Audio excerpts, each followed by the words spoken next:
Lieutenant Colonel James Howard's P-51 Mustang sliced through the thin air at 25,000 feet above the German border when the third wingman's engine began trailing smoke.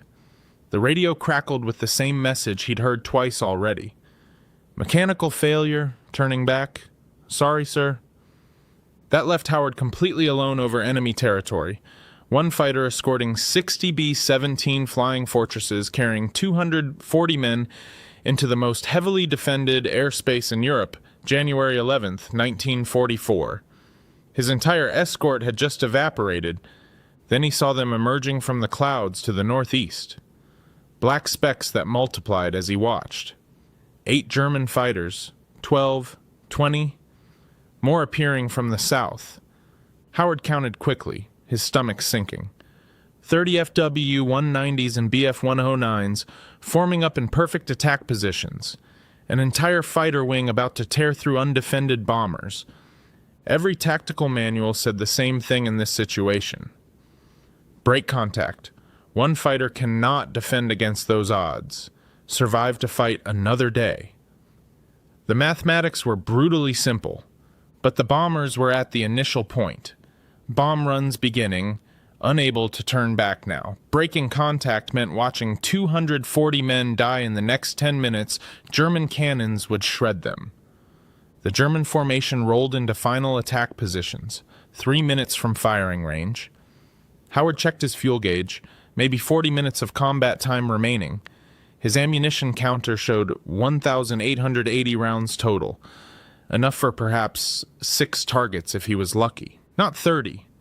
And in that impossible moment, with every ounce of training screaming at him to escape, James Howard made a decision that would redefine what one pilot could accomplish.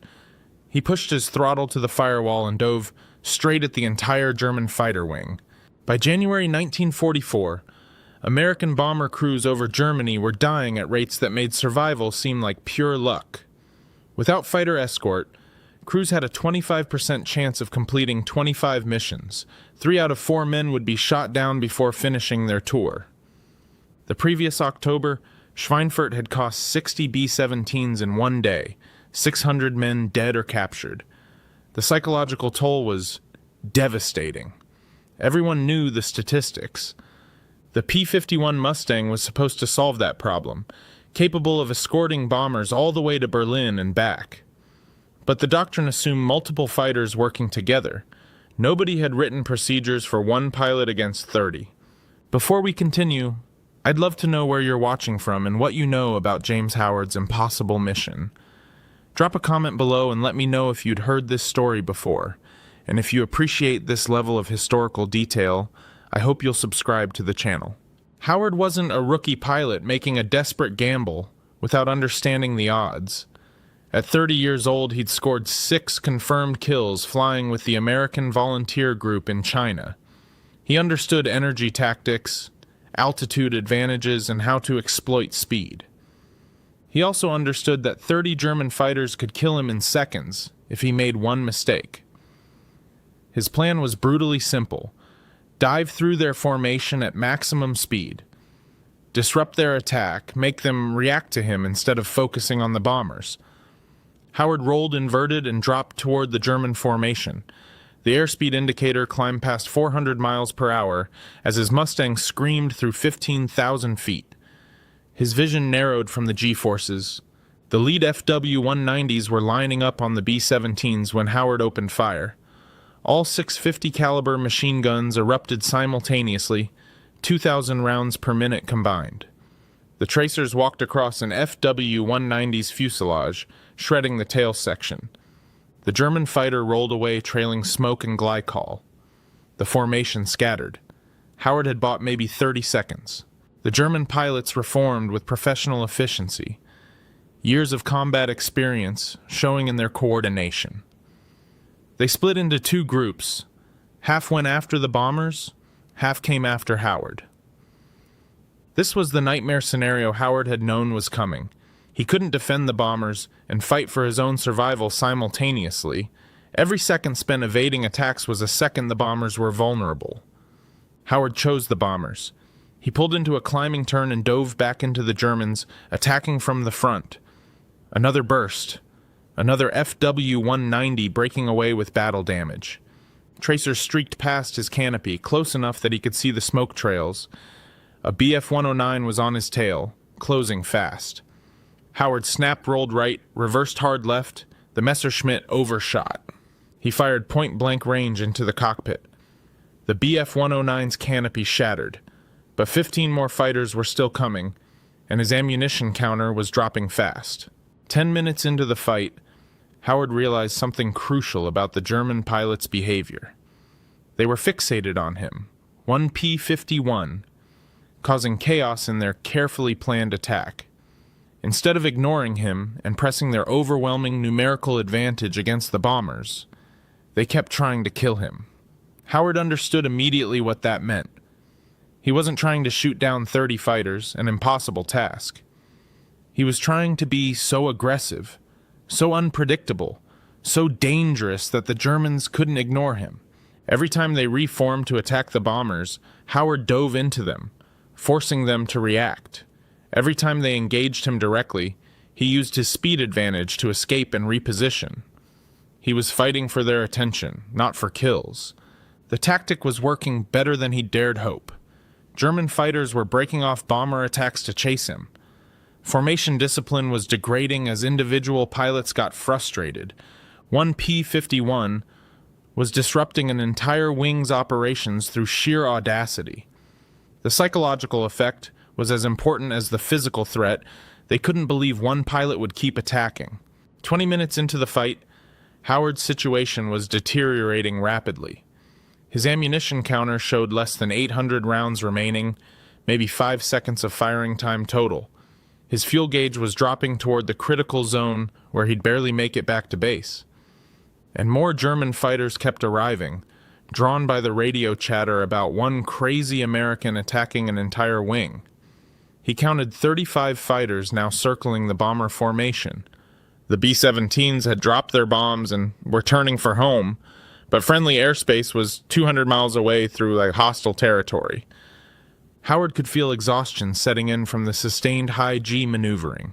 His vision was tunneling during hard turns as blood drained from his brain. Every muscle ached from fighting the controls at high speed. One mistake now and he was dead, and the bombers would be defenseless. He dove into another attacking formation, fired a burst that might have damaged something, pulled up hard through a hail of tracers again and again, attacking despite impossible odds. For 30 minutes, James Howard fought alone against an entire German fighter wing, and somehow, incredibly, the bombers were still flying, still heading for home, still in formation. He was keeping them alive. Howard's guns fell silent, the firing pins clicking on empty chambers. All 1,880 rounds expended, every bullet fired. German fighters still circled the bombers, looking for openings. Howard kept flying attack runs anyway. He dove toward the Germans with empty guns, pulling up at the last second, forcing them to react defensively. They didn't know he was out of ammunition. They only saw this insane American pilot who refused to stop attacking. The psychological effect was everything. German pilots started becoming hesitant, breaking off attacks early, maintaining defensive spacing. They'd been fighting one P-51 for 30 minutes, and couldn't understand why he was still there, still aggressive, still dangerous. Then Howard saw them in the distance, the most beautiful sight of his life. Fresh American fighters diving into the fight, P-47, Thunderbolts with full ammunition arriving from the escort relay point. The Germans saw them too and immediately broke contact, scattering into the clouds. The fight was over. Every B-17 was still flying. 240 men were going home. Howard landed back at base with warning lights covering his instrument panel and his engine coughing on fuel vapors. His Mustang rolled to a stop and the engine quit immediately, completely out of fuel. The crew chiefs found over a dozen bullet holes in his aircraft, one elevator control cable nearly severed. He'd fired every round of ammunition, fought for 37 minutes straight against 30-plus enemy fighters, and flown his aircraft to complete fuel exhaustion. The mission reports from the bomber crew started arriving within the hour. Every B-17 made it home without a single loss. The crews had all watched one P-51 take on an entire German fighter wing alone. Gun camera footage confirmed what seemed impossible.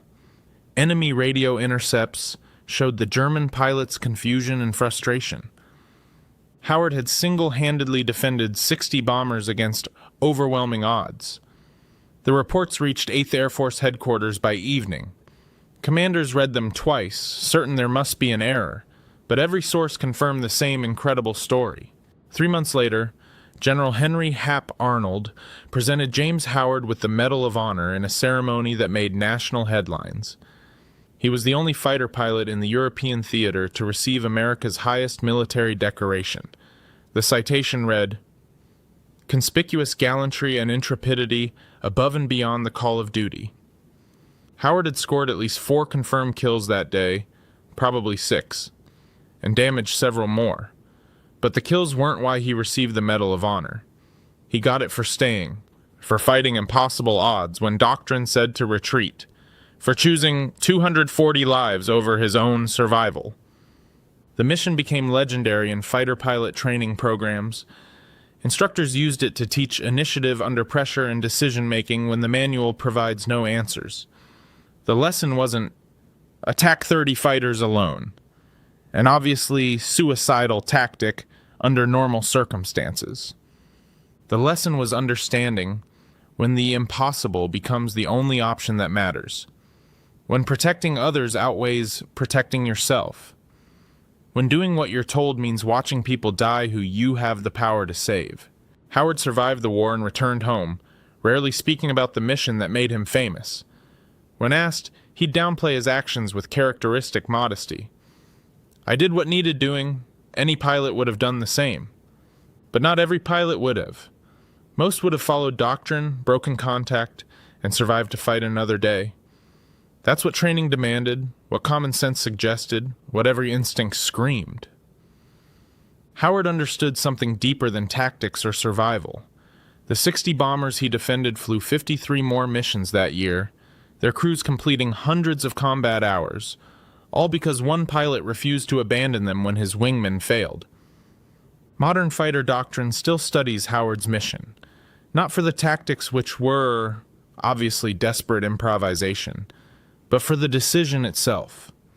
The moment when training and doctrine and self-preservation all say, retreat, and you stay anyway because the alternative is worse.